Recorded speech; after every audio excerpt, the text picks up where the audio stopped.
The other thing is, you might have noticed that my beard has kind of grown out and my hair is looking a bit messy. My beard trimmer broke about 2 weeks ago, so I'm getting a new one. I need one. And then the hair, I'm gonna see if I can get a haircut today. Just kind of trim it out a little bit because this hair, man, it grows of its own. I have no control over that shit. So let's go do that.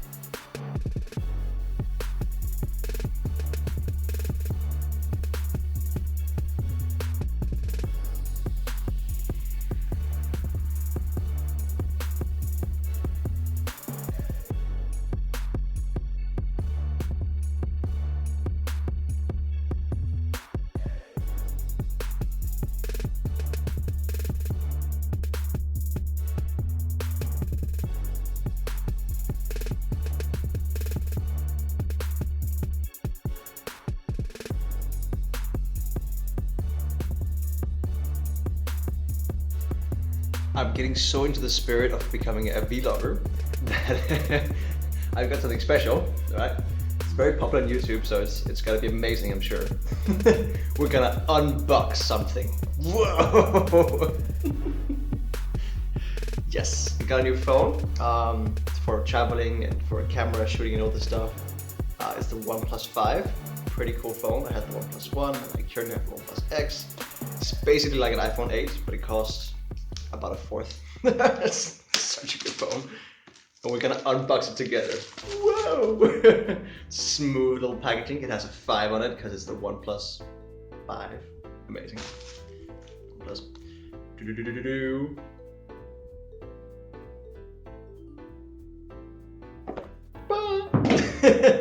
Cool, look at that. Fancy, fuck, it's huge. Oh my god. Whoa, cool. Okay.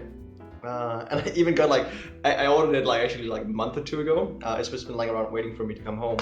And like, look, I got the gold version. Whatever that means. That's cool. It looks really fucking badass. Holy shit, look at that. Ooh, I really like it. Fucking hell. Yeah. So it's got like 2 cameras here. So it's gonna have like a better zoom effect and like better camera in general than the one I have now. Better battery, better storage, big ass screen. Damn, that's cool. Fancy. You know what's funny? I thought about this a little bit in terms of like, when I was a kid or when I was younger, like, ooh, I got the new thing. I've got to open it now. I gotta get it now. When's it coming? When's it coming? And here, I ordered this 2 months ago. I got it like a month and a half ago. I waited until I got back to Denmark. I've waited for over a week now to open it. I've just been like, yeah, I've got it. And I'm not like, oh my god, I gotta have it now. Because it's like, you know what, when the time is right. And now I've even saved it for making a vlog out of it. And I thought about this in terms of what you call instant gratification and delayed gratification. Because what they say in terms of research and willpower is that the ones who can delay gratification, they will have success. So the people who will, you know, I don't have to have it right now, I can wait a little bit. I don't have to have the success right now, I can wait a little bit. I don't have to have the money, the everything right now, I can wait a little bit. Because when you start playing the long game and, you know, becoming a bit more strategic, I don't need the newest phone, the best phone, da da da. I need it when it's available, when I have the money for it, when I actually need it, right? And when it's not just like, oh, it'd be nice to have blah blah blah, when I actually need it, when there's a purpose for it. So delaying gratification helps us with investing our time, energy, and our money, right? A little lesson from the new phone here.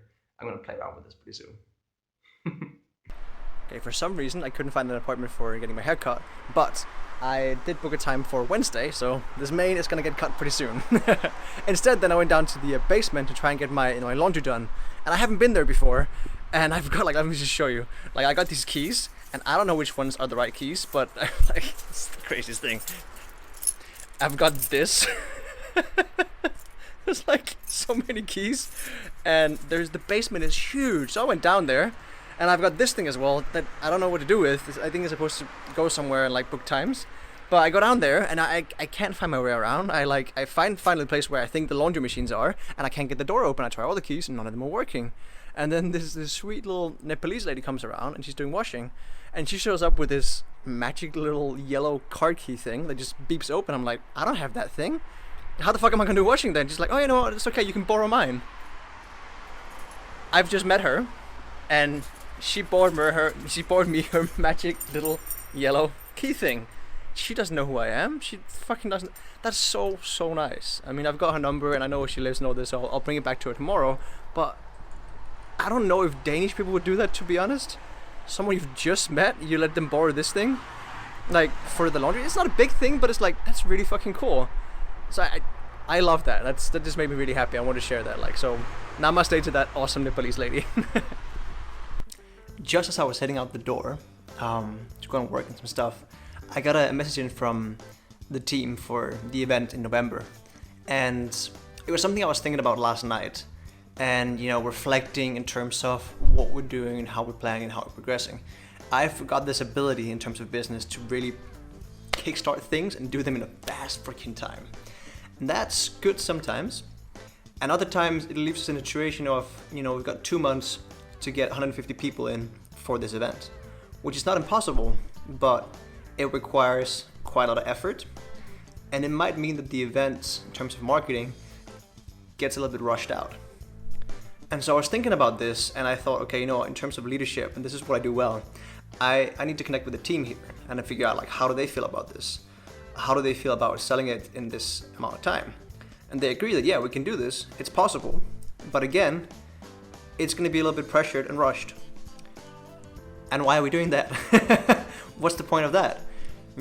There's no reason that it has to be in November. We've got a few tickets sold, but it's pretty easy for us to move it till January instead.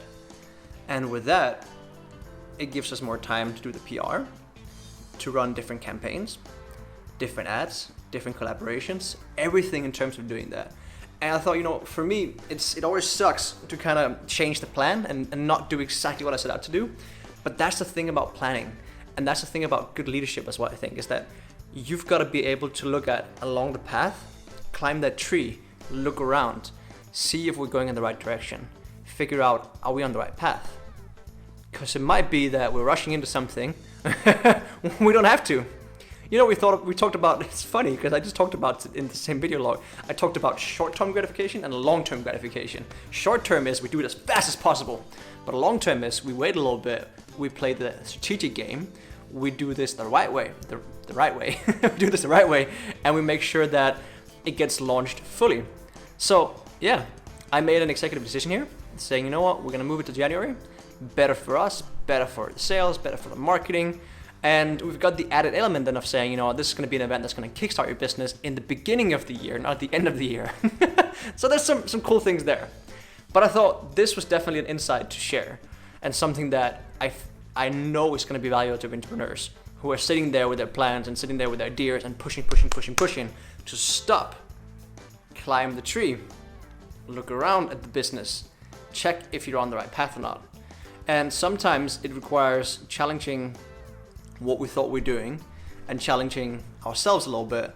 That's what I do here, because I'm like, I want to go back on this and I want to do it. But at the same time, but what's the best thing for the team, for the project, for the participants, for everyone? And the best thing was to give it another couple of months so that we can do the marketing right. We've got better time for it, and it doesn't have to be as rushed. So yeah, I wanted to share that with you. And now, we're gonna go to the library.